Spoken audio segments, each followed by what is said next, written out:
Welcome to Innovation in Government from SOF Week 2023 in Tampa, Florida, presented by SOF.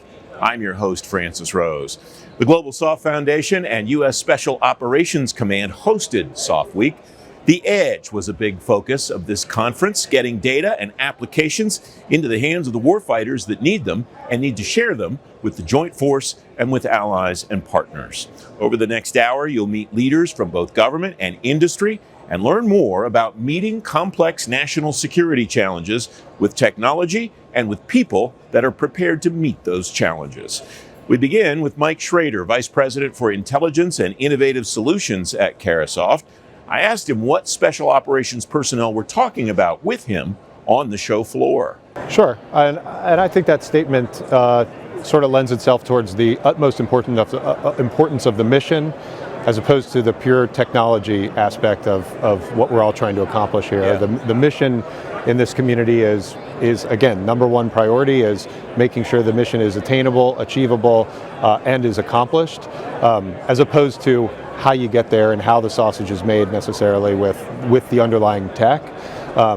So I think there is that shift away from the edge computing terminology and more talking about it as data at the edge, who can access the data, who can do what with the data, and who can make decisions that are, at the end of the day, potentially going to save lives or assure national security. Through the course of this program, we'll talk to a lot of folks, both in government and industry, about what they're seeing innovation-wise along those themes that you just described. What do you think is kind of the overarching framework that someone should approach when they're trying to look for solutions, whether they're on the government side or providing them on the industry side, to try to achieve the vision that you just laid out there? Meeting mission really is what it's all about. Sure. This is a big community of early adoption, right? The national security community has embraced emerging tech companies, probably more so than any other segment of government. They've adopted some innovative contracting techniques to make sure that they can bring technology in quickly. They can get it stood up in a prototype environment, and they can sort of prove out or vet out the concept of some of this emerging tech that could potentially be game changing. So I think that from that aspect, they are being very embracive of emerging tech.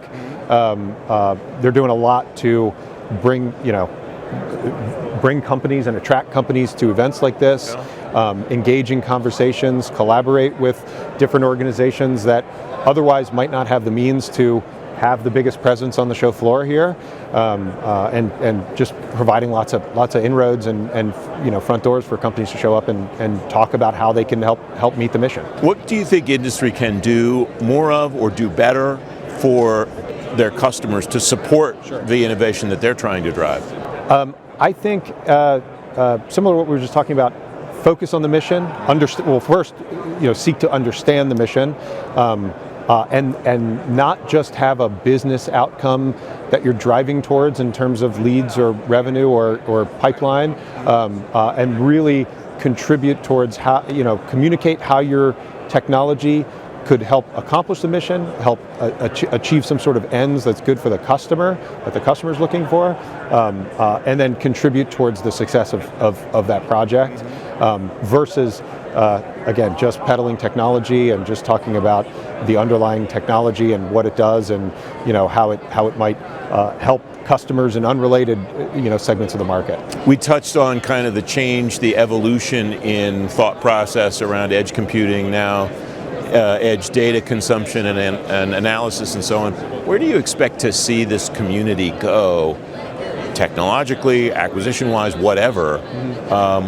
What do you expect to see maybe the focus of a show like this a year from now or 2 years from now as technology continues to evolve and the personnel needs continue to evolve? So I think just my personal opinion, judging from being here last year to now seeing it this year, there is a heavier focus on like the software, hardware technology.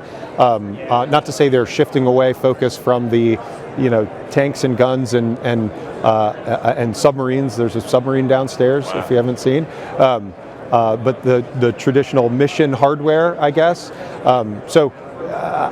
My perception is maybe there's a larger focus on embracing technology to help meet the demands of the mission and meet the demands of the of what the community is trying to achieve. So I guess that's my biggest impression of this year to last year. Mike, it's great to see you. Thanks very much for coming by. Absolutely, thank you. Mike Schrader of Carasoft at SOF Week. Key leaders from across the special operations community talked about the future of that community at SOF Week. One of the speakers here was the Assistant Secretary of Defense for Special Operations and Low Intensity Conflict, Christopher Mayer. After his speech, he told me about the message he wanted to convey from the stage. So I think as we shift increasingly as a nation to great power competition is how we might refer to it colloquially, but actually is really about dealing with the threat from the PRC, People's Republic of China, and Russia, which our national defense strategy tells us is really our pacing and then respectively acute challenge. Special operations needs to adapt and become part of that solution. And I think special operations has had a great and a very admirable success rate in the counterterrorism fight over the last 20 years, and indeed is the force that we call on when there's a crisis in almost every case. So that hedge on risk for everyone else is an important component of what SOF does for the department. But increasingly, as we look towards campaigning and integrated deterrence is how we refer to it. So keep these countries that aim to do us harm from deciding to do that. And SOF, we think, plays an increasingly important role in that for the Department of Defense. You've been a leader in this space in the Defense Department for a long time. How have you seen this community adapt, as you alluded to a moment ago, up till today, and how would you like to see it continue to adapt to meet that threat that you just outlined? Yeah, it's a great question. This is one of the most innovative and adaptive communities I think that exists, certainly in the department, probably in the U.S. government, because of its very focused effort, indeed probably in its DNA, to solve problems where they lie. So some of that means bringing new technology, new tactics, but really empowering the human to be that much more capable. And I think that's one of the areas that we're very focused on, of bringing things like machines teamed with human beings to have the human beings be more effective.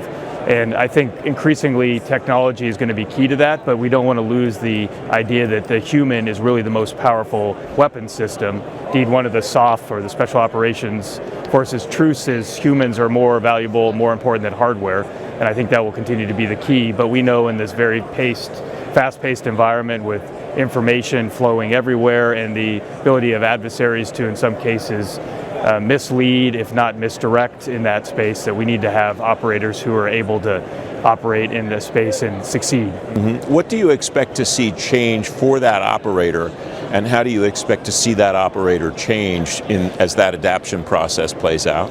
Yeah, our expectation is that this will mean a lot more unmanned aerial systems, unmanned surface on the ground, unmanned systems below the sea, but also in many respects enhancing our knowledge and our situational awareness. So much of what we think is going to make us successful in the future is the ability to see and react, indeed take action faster than our adversaries. So yes, the weapon system is going to be critical, but if we don't have the first step, if we don't have that first mover advantage, the weapon system may be less effective, indeed less potent. You cited something a moment ago that I've heard from other people here at this show and in other conversations about the special operations community, that they're one of the most innovative and adaptive communities in the federal government. What can other organizations across the Defense Department and even in the civilian sector learn from this community about being innovative and being adaptive that will apply in their areas of expertise, in their mission spaces? There's certain aspects of this community that I think make it unique that isn't immediately transferable to others in whole, but fundamentally what is an empowered operator is one that understands where he or she can take risk, what tools he or she has at her fingertips, but also understands what's an important place to apply that risk in other places that may not be. So yeah, I sit in the Department of Defense. It's a big organization with lots of, frankly, impediments to doing just what I described. And I think very much the leadership team that I'm part of is very focused on looking at those places where we should be taking risk, where we should be putting a little bit of investment into something to see if it works, experiment and really test something, as opposed to going with the most risk-averse approach that can often be the case if left to its own devices and if the incentives in the department are not aligned to encourage people to do just what we encourage the special operations community to do. From a leadership perspective, how much of what you just described there is policymaking or things like that? How much of it is just saying, it's okay, we want you to take risks and we'll cover you when you take risks? It strikes me that's more of a cultural issue than it is a policy-making issue. Yeah, I think you're right on both fronts. It's both a policy and a leadership issue, but it's also an incentives issue. We need to incentivize people to not only take those risks, but realize that if they fail in instances and they've done everything we've asked them, that they won't be penalized for that. And there's a lot of challenges on that latter part of bureaucracy that tends to value continuity and doing things in a well-protected and sort of standardized way. And so there's a friction there, and something that I think we should be very aware of, that at times we're going to have to shift in a direction that, frankly, we're seeing our adversaries shift more towards, is take risk and see the effects. We're going to have to operate somewhat differently than that because we have a different policy framework, in some cases a fundamentally different moral code than they do, but we do need to look for opportunities to empower people to take that risk and see where we can go. Innovation is one of the strengths of this country, and we need to make sure that we're very much embracing that in our government as well. Mr. Secretary, I'm grateful for your time today. Thanks very much. Thanks for having me. Great conversation. Christopher Mayer, Assistant Secretary of Defense for Special Operations and Low Intensity Conflict. I mentioned the emphasis of the edge at this conference at the beginning of this program. I asked Bill Burnham, Chief Technology Officer for U.S. Public Sector at HPE, how edge computing and data consumption and analytics converge. Yeah, so we have a couple things happening in this space, particularly at the edge, and that is data. It's all about making valuable insights from your data. And the challenge there is data today is getting big. It's almost getting too big to move in the commercial sense. When you get into a Department of Defense environment where you're really constrained, you have to act on the data where it is. Because again, the AI and machine learning are not an end to themselves. Yeah. That's just a way of getting insight from your data. So what we see folks driving towards is, how do we enable the disconnected force to make sense of their environment faster, to render them safer, at the same time more lethal, so that they can move quickly and prosecute their mission. That's requiring us to be able to capture the data, store the data, and then analyze the data much more rapidly. So it's driving this push towards edge computing, not for edge computing's sake, but so that we can bring valuable insights for the operators that are deployed forward and usually are disconnected. A pretty high up in uniform said to me not too long ago, we shouldn't call it edge computing, we should call it edge decision making. And that fits exactly with what you just said about acting on the data where it is, doesn't it? Absolutely. I think there's a lot of emphasis when you get into the sales portion about the products and the end items, and you can't lose focus on the reason why we're doing it. We're doing it because we are trying to assist our forces in making decisions, making, as I said, sense of their environment very quickly. Recognize we put our forces in austere environments that are foreign to them, and the more we can bring sensors to bear to help them assess their environment, the quicker they can get on with the mission and then get back into the safe zone. So we focus now on how do we collect and analyze data quickly in a small enough package that they can move with it, so it's not burdensome. But at the same time, it's still got to be powerful enough to be able to make the insights. We cannot sit forward on a target for 5.5 hours simply because we couldn't get the compute there. So there's this balancing act of what's too big, what's too small, and then really the question to the force is, what kind of decisions do you want to make, right? And that's a lot of times where we start with our customers is, okay, what are the decisions you want to make? What kind of information do you want to have at your fingertips? And then that helps us back into what the technical solution is. Yeah, a lot of the conversation around edge computing, to just talk about the architecture for a second, revolves around how do we build an infrastructure that the edge nodes are connected to each other. Information doesn't have to come edge core, back out to the edge. What does that look like in 2023, and how do you expect that to evolve over time, Bill? Yeah, so what's happened in the last, I'd say, 3 to 4 years has become the emergence of two other virtualized layers of the enterprise. One is a data fabric or a data mesh, you hear people call it. That's what's kind of synchronizing the awareness of the data. You don't move the data, but the nodes let each other know what they have so that you can understand the data, move the workloads to the data. And then above that, at a higher level, is your software-defined wide area network, your SD-WAN, and that's what's interconnecting those nodes, because you're right, a lot of times home station is really far away when you can actually have a distributed network that is much more survivable, much quicker to get to. And so what you see us now building and what you see the DoD going after is a mesh network of highly capable distributed compute nodes, almost working as a swarm, right? So swarm learning is really a thing now, and it's where you're able to bring that high computing capability forward and then let those distributed nodes talk to each other and share insights without having to come back to a core or a data center, because that's becoming a misnomer. Your data is staying out at the edge, and we're not bringing it back anymore because there's just not the bandwidth or it's too big. So I would argue very quickly that the emergence of the data fabric, the capabilities you get in an intelligent data fabric, combined with the capabilities of the software-defined WAN, is what's allowing that distributed network to stay disconnected and operating in space to bring insights to the operators, for sure. Bill, it's great insight. Thanks very much for joining me. Thanks for your time. Bill Burnham of HPE at SOF Week. Data is only one of the themes and topics of interest in the SOF community here. Luke Foser of Celebrite told me about the themes and topics he's taking away from this conference. Honestly, I think some of the major themes are disseminated through the National Defense Strategy, and truly that the priorities in the world right now with one, integrated deterrence and focusing on the PRC, China, Russia, and then the combating violent extremist organizations. That's coming all the way down to the operator level, and the operators just care that they're being supported properly by industry, academia, and their command. And you just see that sandwiched in between the operator and the commander, and it's beautiful how it works coming from this community.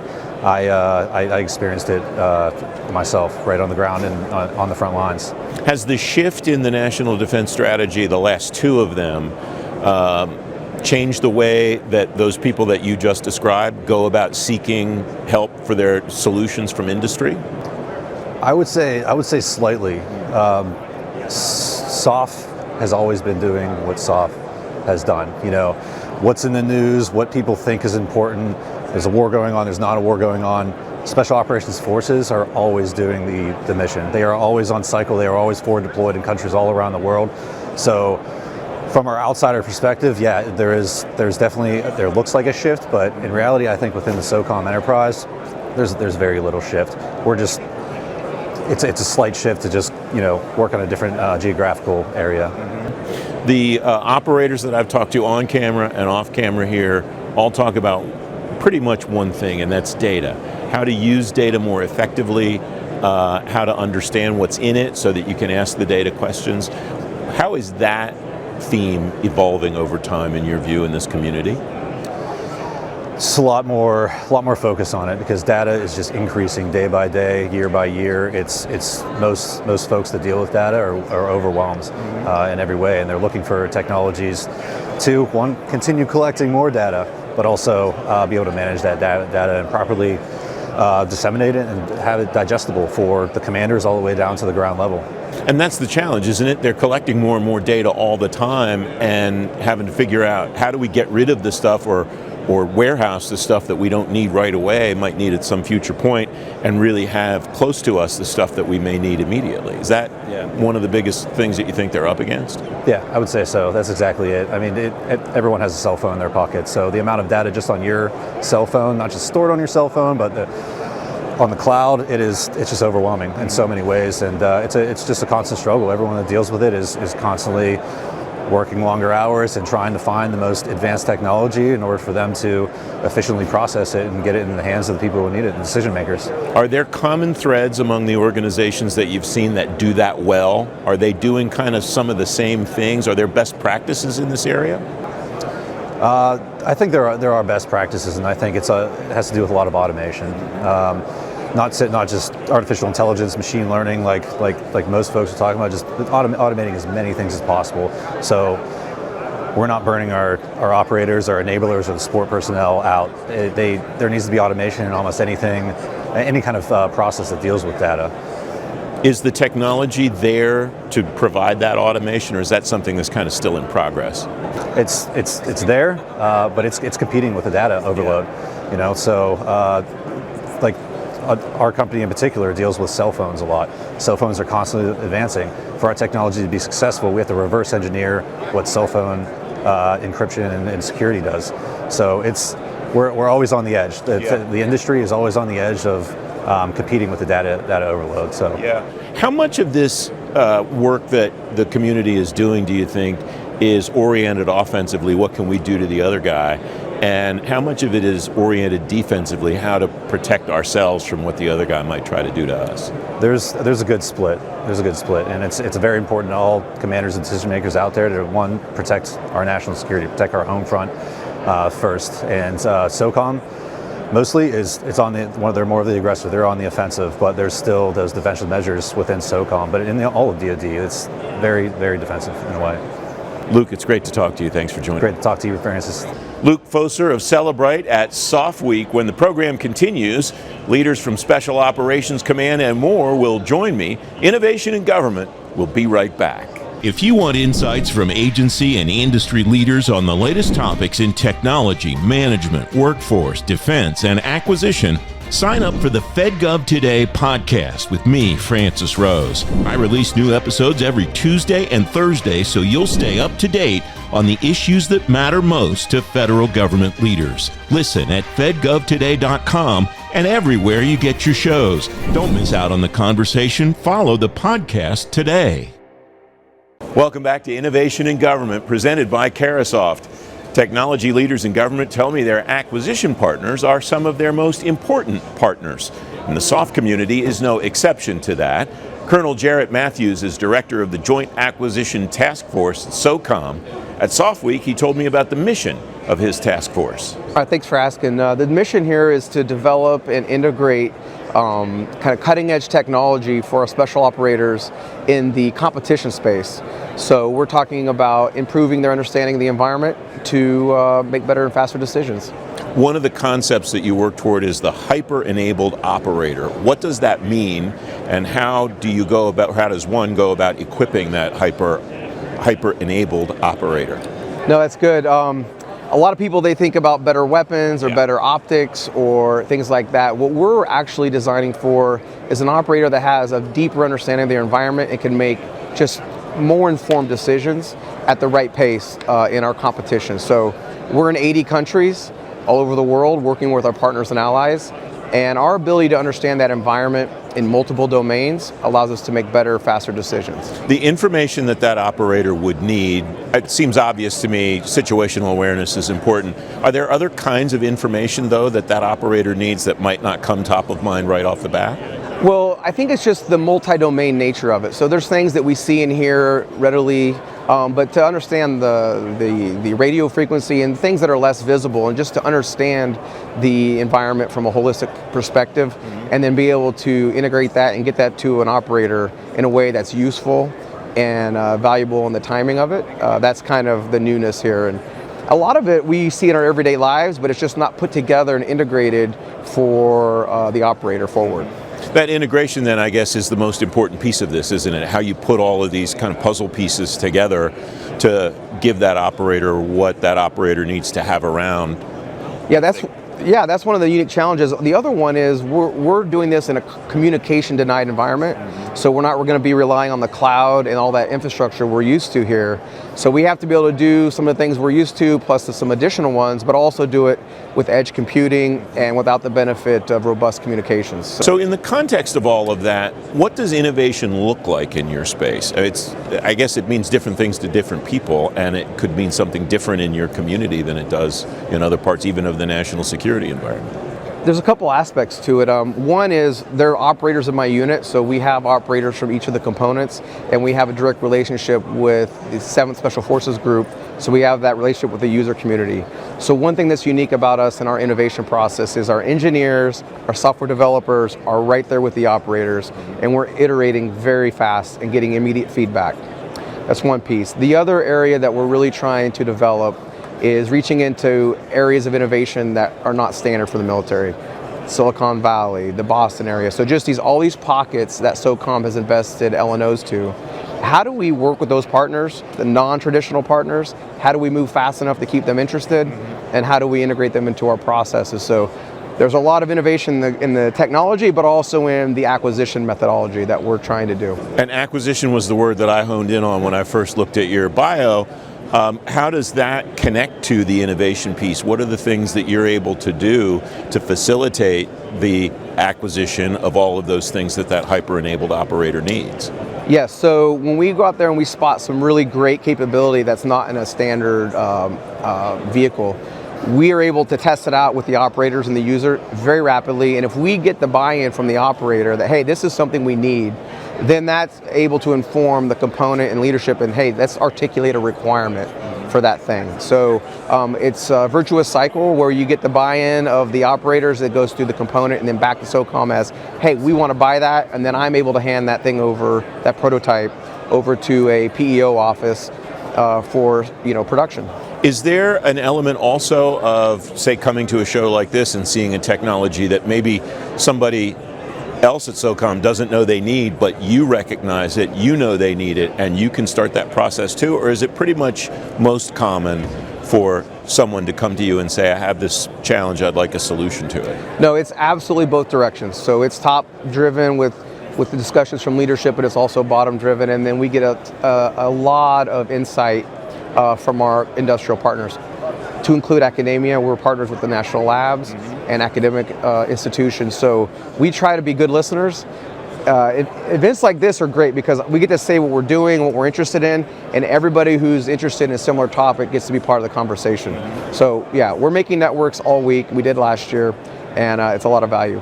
What drives that network forward? How do you go about expanding the circle of potential sources for solutions? Well, I like to say is, it's one thing to have a shiny product or a shiny display, but if you can't add value, if you're not bringing something meaningful to the situation, it's hard to sustain that partnership. So we take that seriously from our side. We want to be developing things of value, and we look for that in our partners as well. About 30 seconds left, Colonel. What's the forward momentum? What's the trajectory that you see the JATF working on to continue to have the momentum that you have now?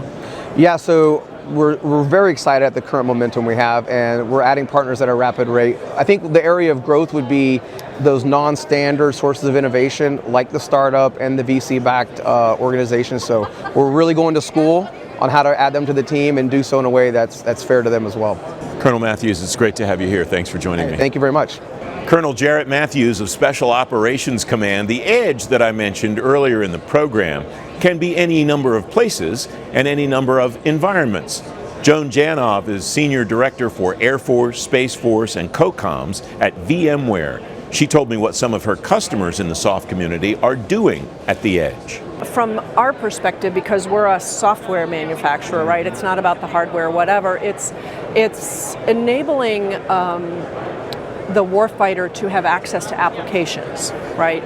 And so having kind of a consistent platform on any device, in any tactical edge environment, and to have applications that are container ready, right? So our platform provides that container ready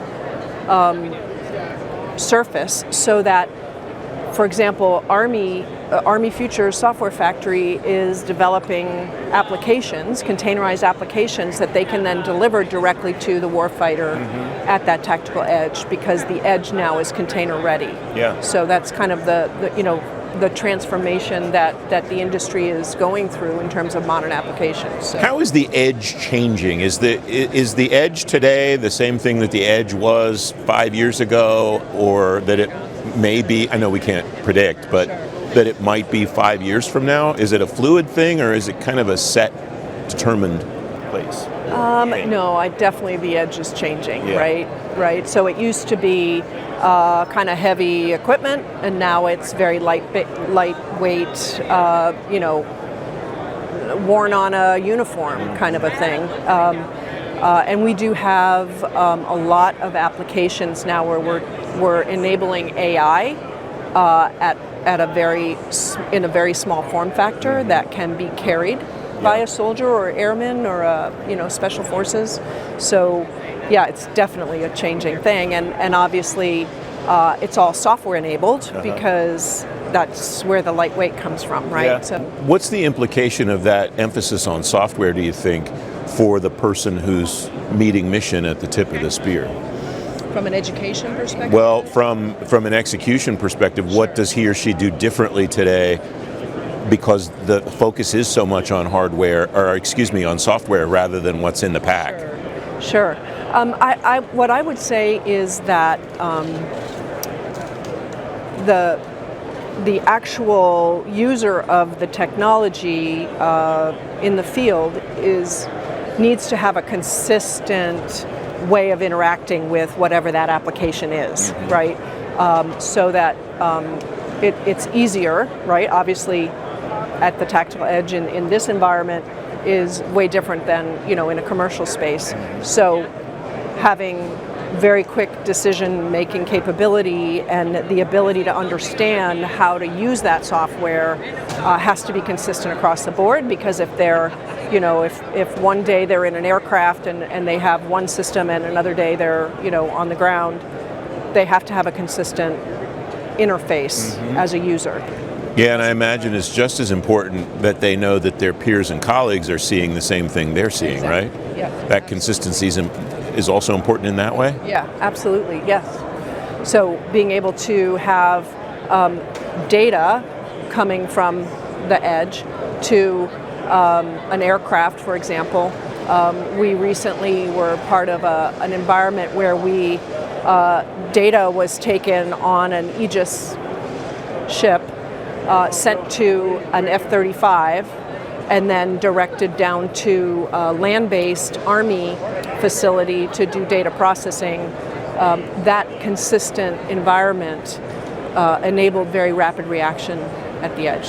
And what you're talking about there is kind of the nirvana that the military leaders that I've talked to about the edge have described, because they don't want that information to have to come back to home port. They want it to be able to go from edge point to edge point to edge point. Absolutely. Yep. Yeah. What do you see as the next step or two or three in this evolution?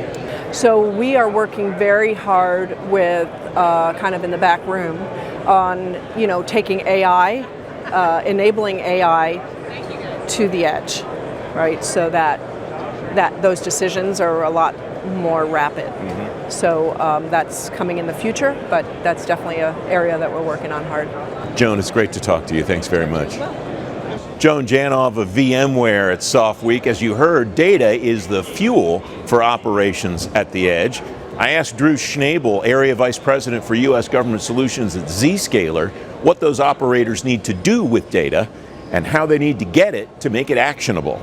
Yeah, great question. I think there's a lot of emerging technologies and capabilities that can help with this problem. So really it's getting data to the tactical edge, into the warfighter's hands so that they can make actionable intelligence decisions, but getting that data faster and more secure, right? So that we can make sure that the data is not getting in the adversary's hands, and that the data is getting to the warfighter. They can make that decision and then pivot and then move on with their mission. Does the edge always mean conflict or contact with an adversary or enemy, or can the edge mean something else? No, I think the edge can mean a lot of different things. There could be austere environments, right? So environments where there just aren't a lot of people, or environments where there's not a lot of communication, right? A lot of infrastructure, so using satellite comms, things like that. So the edge means a lot of different things. With this community, it obviously means being with the warfighter in the adversary's conflict zone, but it means a lot of different things. So it's not just fit for this specific community. I think edge solutions and capabilities are fit for a lot of different scenarios and use cases. One of the things that we've talked at this conference a lot about and on this television show is about connecting those edge endpoints so that the data isn't going a bunch of different directions, that each of those folks can talk to each other. What's the state of the art of that in that right now? Is that possible today, or is that something that we're working toward? It's possible today, but it can always get better. Like I said earlier, more secure. Yeah. So we have zero trust that's out there. It's the big buzzword in the community and industry. Everybody's got their flavor of zero trust, but really zero trust access is that secure communication. So there's a lot of different ways to do it. I think, as I said earlier, faster, more secure is what we're looking for to get that actionable intelligence into the warfighter's hands. Yeah. What will be the kind of the ideal end state of all of this? Is there a point where we go, okay, we've got it, and we can now move on to solving the next problem? Or is this? It sounds like something. I think it's an iterative process, right? It's going to continue to evolve and change because our adversaries are changing, right? And so the threat is always coming from the adversary. It's an evolving evolutionary process that's going to continue to change. So industry needs to continue to change as our adversaries change. You kind of anticipated my next question, Drew, which is what does industry need to do to respond to the SOF community in particular, because that's where we are, but the national defense, national security community in general, to be able to meet the way that evolutionary change is going to happen? Well, I think it's understanding, being as close as possible to the customer and understanding, the customer's needs, right? And hearing them out, right? And really, creating customized solutions for them, pivoting and doing things that they really need and want. They're, helping them refine their requirements too, right? Because although the customer is, in the mission on a daily basis, we can help them with, our feedback as well. So it's a constant feedback loop, right? But I think it's going to be an evolutionary process. I think industry's being engaged in a much better manner, and that's working a lot, and I think they see the benefits to that. Mm-hmm. So I think it's going to continue to improve. Is part of the reason for that because different organizations in government are getting away from here's the list of requirements and more to here's our problem, how can you help us solve it? Absolutely. It's coming up with a problem statement, refining use cases for those specific problems instead of saying here's our requirements, respond to this RFI, RFP, right? Yeah. Because a lot of that doesn't work in the tactical space, right? So what would you like to see for that kind of momentum to continue? Just more collaboration, right? More collaboration with industry. I think there's an extreme benefit to the collaboration that this community has. I mean, this community is at the tip of the spear, right? So they're the ones, out there, on their missions, and I think that we need to work closer. It's hard because there's so many vendors, right? And everybody wants to sell their widget. But I think, continuing that collaboration with our customers, with the DIB community, the defense industrial base community, coming up with these solutions for the warfighter. Drew, it's great to talk to you. Thanks very much. I appreciate the time. Thanks so much. Drew Schnabel of Zscaler at SOF Week. One more break, then back for more innovation in government, presented by Carasoft in just a moment. If you want insights from agency and industry leaders on the latest topics in technology, management, workforce, defense, and acquisition, sign up for the FedGov Today podcast with me, Francis Rose. I release new episodes every Tuesday and Thursday, so you'll stay up to date on the issues that matter most to federal government leaders. Listen at fedgovtoday.com and everywhere you get your shows. Don't miss out on the conversation. Follow the podcast today. Welcome back to Innovation in Government, presented by Carasoft. Small business is at the heart of the Defense Department's push around innovation. Two of the ways the department connects with those businesses are the Small Business Innovation Research Program and the Small Business Technology Transfer Program. Mina Khalil is Acquisition Program Manager for SBIR and STTR at SOCOM. At SOF Week, he told me about what some small businesses are telling him about doing business with DoD and why it's important to get them into the defense industrial base. So this is a very good question, and first of all, thank you so much for having me. And I'm happy to speak to small businesses about the innovation and the techniques and the things that the Small Business Innovation Research, Small Business Technology Transfer, or SBIR and STTR for short, can bring to small businesses as America's seed fund and to innovate for the U.S. government. Some of the challenges that we see is that the small businesses are small, and the U.S. government in the acquisition may be on a larger scale, and they require many things to get a contract award. So some of those, bringing those non-traditional small businesses in the door sometimes may be a little bit challenging to them, and some might say, yeah, I may not want to play with the government. But then the SBIR and STTR program, as America's seed fund, can be a very wide door of entry, because once they receive that first phase 1 or directed phase 2 award, they are good on directed awards for the life of that technology. So they don't have to recompete again. It's already met that, and that was the intent from 1980s when that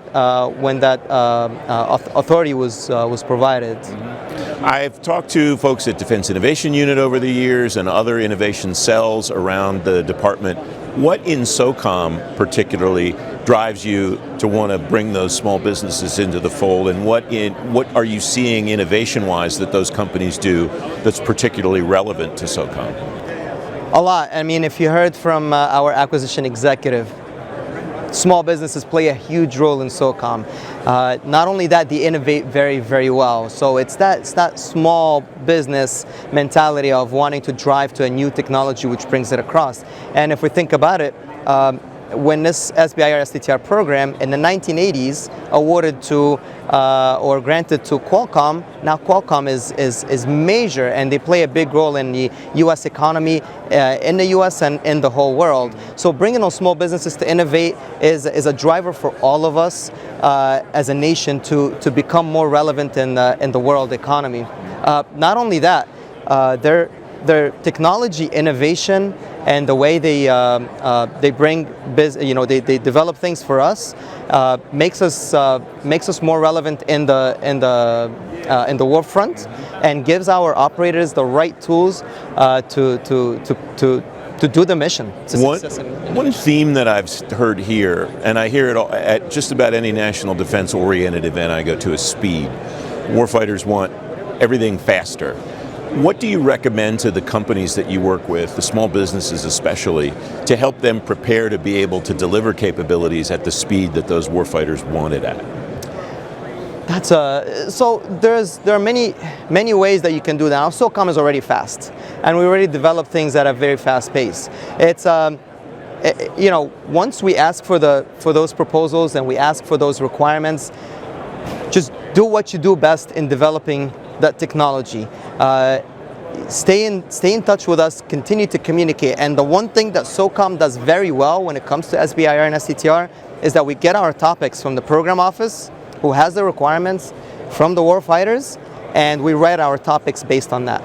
And from there we connect them directly. The awardees get connected directly with our program offices. So continue to communicate with them and be flexible in how we shape this prototype into something that meets our requirement. That's really how you can be fast enough into meeting our requirements, so we can get it out there. And our speed, I mean, we find if we need the technology, we will find a way to get them on contract. For example, we do have a legislative pilot that the S&T director, Ms. Sanders, put in together, allowing small businesses to get a SBIR STTR award through SOFWorks, our partner intermediary, a non-for-profit, and we're the only ones that we can do it.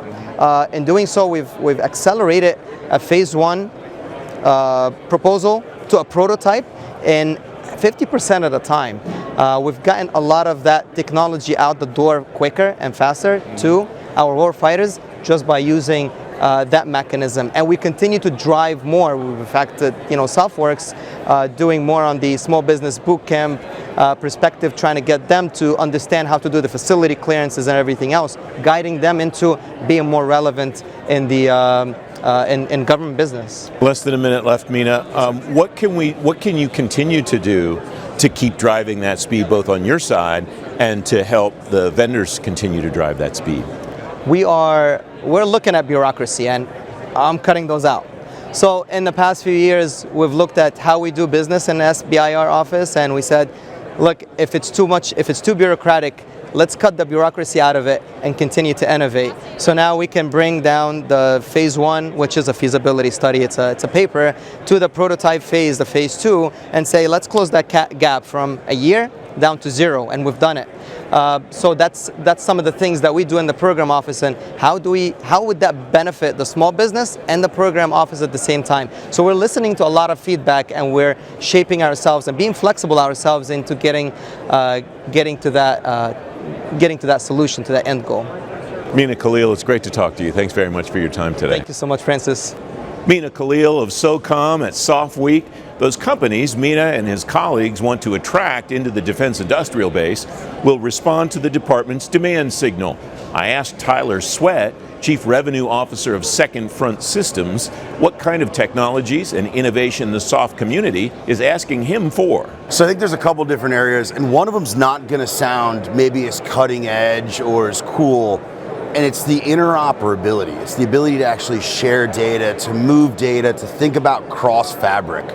Right now, so much data is stovepiped based on what infrastructure it's running on, and you really only can find it. So if you imagine 600 different soda straws with a little bit of soda in each, you don't know what's in each straw unless you're looking down that one straw. There's no way to look across.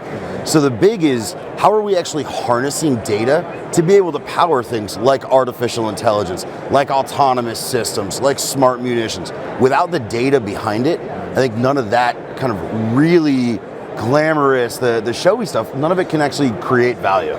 One of the things I think I take heart from is that the practitioners in this community and other communities understand that AI, for example, runs on data, so it doesn't seem to me, at least, that they're chasing after technologies like that as shiny objects like people used to. Is that a fair read? Yeah, it's a fair read. I think what you're seeing is an appreciation for the speed of conflict, how fast things move, how quick decisions need to be made, and how critical precision and accuracy is. Not necessarily a great new weapon system. You know, the best weapon's a mind, right? So if I can create and I can scale a human mind, the logical one step away from that is by harnessing data. And you're seeing a great push with bringing in of new chief technology officers and chief data officers and new organizational initiatives to harness that data in a meaningful way that can benefit the community. All right, to use your soda straw analogy, are there ways to poke holes in the sides of those straws and connect those pipes together, and it's just a matter of using them, or is that technology or capability that's still in development? That's a great question. I think it's the former. Yeah. Mainly you're seeing policy blockers, sort of a transition from an industrial age, kind of second wave, if you're an Alvin Toffler fan, very sort of linear stovepiped, into this knowledge age where you're almost letting go of control. That's hard to do for someone whose entire career has been predicated on it has to be inside this box for it to be compliant. And you're saying, no, the box doesn't exist. It's a little Schrodinger-esque. Yeah. So once we solve the policy problem, the tech's already there. It's been there. So that means this problem is as much worldview and mindset, it's cultural, as it is technology, or maybe more. I mean, the majority of technology problems I think you can distill down to a human. Yeah. Either in sort of mindset or, you know, some type of physical sort of mental limitation on what's the art of the possible and how can we scale security in a meaningful way. What's your sense of how that's going from a cultural and worldview perspective? Do you think the community's making progress there? I think we are. I think this is probably the first time in my career, you know, take AUKUS sort of pillar 2 as a great exemplar, but also look at Congress right now. And I recognize like politics are a little polarizing, but you're seeing Congress take a lead on sort of great power competition, on unifying sort of the technical innovation base and really closing some of the gaps. And I think it's probably the most aligned I've seen them with the community since the beginning of the war, which is quite a long time ago. Yeah, it helps that everybody's focused pretty much all sides of the discussion, civilian, uniform, all the different communities, all aligned on the same threat, right? Everybody talks about China. It's got me cautiously optimistic that I think if we needed sort of a galvanizing enemy, right, to the new Cold War, that wasn't some far off land like Iraq or Afghanistan, and it was something that could reach out and touch us both in a physical and an economic standpoint to really get us to take that next step. This hopefully is it. We're almost out of time. I want to go back to the conversation at the beginning and those soda straws that you talked about. What's that look like in a mature state? Is there some framework that exists now, like JADC2, where we're talking about putting data together, getting it to any shooter anytime? Yeah. Or at what point can we say, okay, this is working, this is going the direction we'd like it to? Yes, I think I would love it to be JADC2. I think we overcomplicate programs because we reward program managers for big complex things. Yeah. I think it's really simple, and we start making progress when we let go of a lot of the complexity and recognize that there is a good enough sort of philosophy that guides multi-trillion-dollar technology companies. It can probably work for the department. And so it'd be a little bit of letting go and less formality. Tyler, it's great to talk to you. Thanks very much. Thanks so much for having me. Tyler Sweat of Second Front Systems. One theme throughout this program and SOF Week itself was people. The SOF communities come together in a number of ways to serve its people during and after their service. Derek Natalini is beneficiary advocate for the Operator Relief Fund. I asked him about his team's mission. The Operator Relief Fund seeks the flourishing of shadow warrior families. By shadow warrior families, we mean service members, veterans of the special operations and intelligence communities, and their spouses.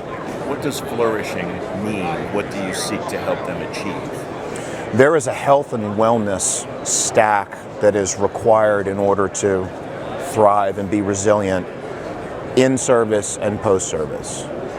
So we have what we refer to as a flywheel approach, where we attend to what we've considered 5 pillar problems: sleep deficiencies, alcohol dependencies, hormone imbalances, nutrient deficiencies requiring nutraceutical supplementation, and then psychological matters that distill down into 2 factors: adverse childhood experiences with ACEs scores of 4 or higher, which are tied directly to mental, emotional, and physical ailments, and then adult-acquired post-traumatic stress injury, which is what we attend to. And the Operator Relief Fund, in executing its mission, attends to the PTSI portion of the 5 pillar problems by referring its shadow warriors and their families to a specific procedure from a specific provider. And then for the other portions of our flywheel approach, we are referring to other vetted providers to help our shadow warriors. What's the flywheel approach? How does that work? Admittedly, it's under development, so we're in the prototype stage on that portion of the Operator Relief Fund's processes. But what it means succinctly is that where we know that somebody is looking at a hormone imbalance, we can refer them to vetted providers who know the needs of our population specifically and attend to them with an eye towards knowing who they are by their first name, treating them like they're the only ones going through their practice, and walking with them until they get on a glide path that's optimal for that individual.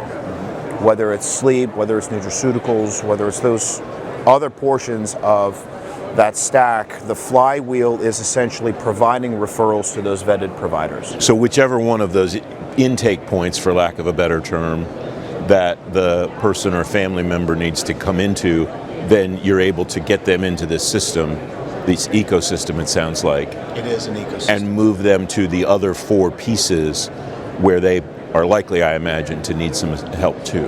Is that a fair read on it? It is, roger that. And I'd like to dovetail on that point by saying what's critical about that is in the early stages of an individual's health and wellness journey, that they establish a positive inflection point that is that on-ramp into their own personal health and wellness journey. If it's hormones and that's the positive inflection point, which was for me, great. If it's dual sympathetic reset or dual sympathetic reset with ketamine, then that's the positive inflection point, and we see them generally going on a health and wellness trajectory from that inflection point. And I note that you mentioned families in the description of the mission. That sounds like the people that are around the operator are just as important to you as the operator, him or herself? Yes, absolutely. We really appreciate the question because there is a tendency for us as service members, and you can hear it from me, I've done it, where we set the conditions for secondary post-traumatic stress injury in our own homes.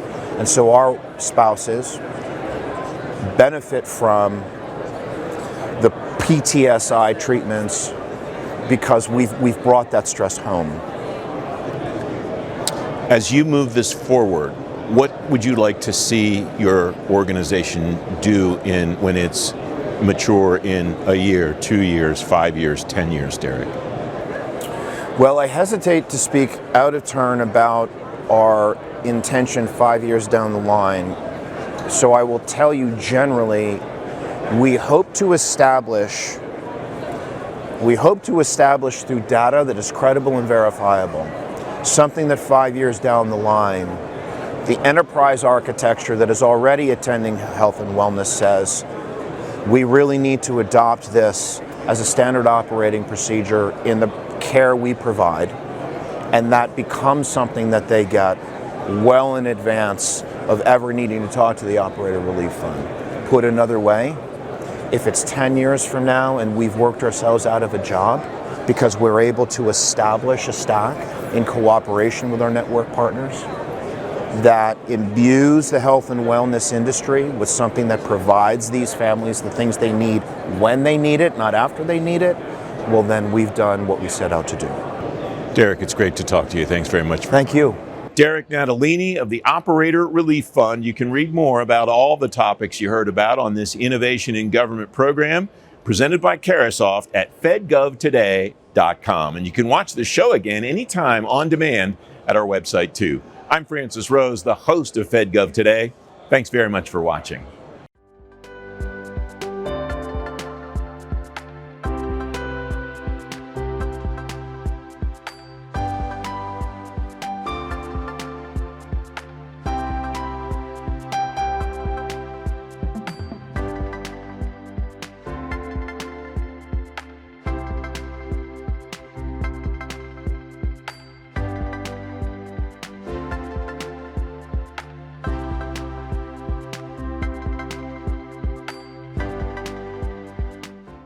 If you want insights from agency and industry leaders on the latest topics in technology, management, workforce, defense, and acquisition, sign up for the FedGov Today podcast with me, Francis Rose. I release new episodes every Tuesday and Thursday, so you'll stay up to date on the issues that matter most to federal government leaders. Listen at fedgovtoday.com and everywhere you get your shows. Don't miss out on the conversation. Follow the podcast today.